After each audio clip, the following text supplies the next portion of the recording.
தேவனுடைய பரிசுத்த நாம ஸ்தோத்திரம்னா சுதிக்கிறது. அப்போ சுதிக்கிறதன் மூலமாக என்ன நிகழ்கிறதுங்கிறதை நாம் சகரியாவிலே பார்க்கிறோம்.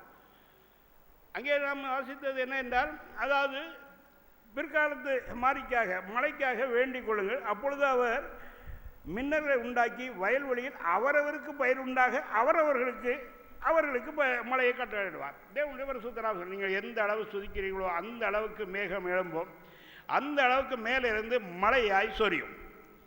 துதிக்கிறதுக்கு பொதுவாக இந்த ஒரு தத்துவத்தை சொல்லதான் நான் இப்போ திரும்பவும் ஜெபத்தை ஆரம்பித்து துதிக்க வந்திருக்கிறேன். தேவனுடைய பரிசுத்த நாம ஸ்தோத்திரம் உண்டாவதாக. ஆனபடினால் தேவனுடைய ஊழியர்களோ பிள்ளைகளோ சுதிங்க, கர்த்தரை சுதிங்க, நல்லதுக்கு சுதிங்க, பொல்லாதுக்கு சுதிங்க, நோயாளியாயிட்டு இருக்க சுதிங்க. உங்களுடைய குழந்தைகள் இறந்து, அதான் அருமையாக இறந்து போனாலும் அழகியோடு கூட தேவனுக்கு ஸ்தோத்திரம் சொல்லுங்க. ஹல்லேலூயா. தேவனுடைய பரிசுத்த நாம ஸ்தோத்திரம். யோபு அப்படி செய்தார். அவருடைய பிள்ளைகளை எல்லாரும் செத்து போய்விட்டார்கள், சொத்துக்கள்லாம் அழிஞ்சு விட்டு கர்த்தர் கொடுத்தார், கர்த்தருடைய நாம ஸ்தோத்திரம் என்றார். ஹல்லேலூயா. அவர்தான் தேவ பக்தன். அருவாய்மொழியிலே ஜானுன்னு ஒரு மனிதன் பக்கத்து வீட்டுக்கார் இருந்தார். தேவதாச மொழிகாரன் கொடுத்தா, ஐயா இப்படி மோசைக்கு ஒரு தீர்க்கதரிசி ஆர்வனை கொடுத்தது போல கர்த்தர் எனக்கு ஒரு தீர்க்கதரிசி கொடுத்துறாரு ஜான் சொல்லி, நான் உடனே லெட்டர் எழுதுனா எந்த ஒரு மனிதனுக்கும் தனியாக தீர்க்கதரிசி கிடையாது. அவன் தீர்க்கதரிசி இல்லை, நீர் மோசம் இல்லை, எச்சரிக்கை ஆயிரும், என்ன அசுத்தாவி பிடிச்சிருக்கா அப்படின்னு எழுதினேன். அந்த லெட்டர்கள்லாம் வாங்கணுங்கிறது, அதாவது அது ஒரிஜினல் அவங்ககிட்ட இருக்கட்டும், செரக்ஸுகளை வாங்கணும். கொஞ்ச நாளாச்சு அந்த சாணு இருக்கானே, அவன் பக்கத்து வீட்டுக்காரன் தான், அந்த காம்பவுண்டுக்கு அடுத்த வீடு. அவன் மகளுக்கு உடம்பு சரியில்லாமல் இருந்தது. பைபிளை நெஞ்சில் வச்சு ஜெபம் பண்ணான். பிள்ளை செத்து போச்சு. பைபிளை கிழிச்சி எரிஞ்சிட்டு பின்மாற்றக்காரனாக போயிட்டான். சரிதானே ஐயா நான் சொல்கிறது? அந்த தேவதாச ஊழியக்காரங்க இல்லை. சிலவர் அதாவது சிலது எனக்கு எழுதுவார்கள், உடனே கிராஸ் பண்ணுவேன். சபைக்கு தான் தீர்க்கதரிசி உண்டு, தனி ஆளுக்கு தீர்க்கதரிசி கிடையாது. ஆனால் எனக்கு ஒரு தீர்க்கதரிசி கிடையாது, நானே தீர்க்கதரிசி தான். விளங்குதா?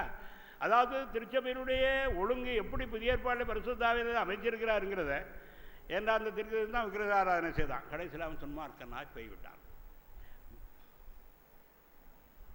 இப்பவும் சபையில் இல்லை, அவன் சபையில் இல்லைல்ல, இல்லை. தேவனுடைய பரிசுத்தம். அவன் ஜான் தானே அவன் பேர்? ஜான். எனக்கு கொஞ்சம் ஞாபகத்தில், இது பல வருஷத்துக்கு முன்னால் நடந்தது, சொல்கிறேன் கேளுங்க. ஆறுபடினால் எப்பொழுதும் கர்த்தரை ஸ்தோத்தரிக்க வேண்டும், துதிக்க வேண்டும், ஸ்தோத்தரிக்க வேண்டும். நான் செய்கிறது தான். கர்த்தர் ஒரு வெளிப்பாடு கொடுத்தார், மனிதன் சுதி செய்கிற இயந்திரமாக அவன் சுதித்து கொண்டே இருக்க வேண்டும். அப்பொழுது என்னுடைய ஆவியான ஆட்கொண்டு அவன் ஜெபிக்க வேண்டிய காரியத்தை நடத்துவார். அப்படி ஜெபிக்க வேண்டும் என்று எனக்கு கற்றுக் கொடுத்திருக்கிறார், சொல்லியிருக்கிறார். தேவ ரகசியங்களில் சில காரியங்கள் நான் எழுதி வச்சிருக்கிறேன். கொஞ்சம் கொஞ்சமாக சபைக்கு அதை நான் தெரிவிக்கிறேன். ஜெபம் வரலையா கவலைப்படாங்க. சோத்திரம் சோத்திரம் சோத்திரம் சோத்திரம் சோத்திரம் சோத்திரம் மட்டும் கொண்டுங்க. பிதாவையே சோத்திரம் இல்லை, வெறும் சோத்திரம். பிதாவை நோக்கி சோத்தரித்து கொண்டே இருங்க. எதிராக நான் சுதித்து கொண்டே இருங்க, சோத்தரித்து கொண்டே இருங்க. அதுக்கு சோத்திரம், இது அது தேங்க்ஸ்கிவிங், அது இல்லை. சுதித்து கொண்டே இருங்க, சோத்தரித்து கொண்டே இருங்க. வாசிங்க சங்கீதம் 148 1 முதல்.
ஹல்லேலூயா.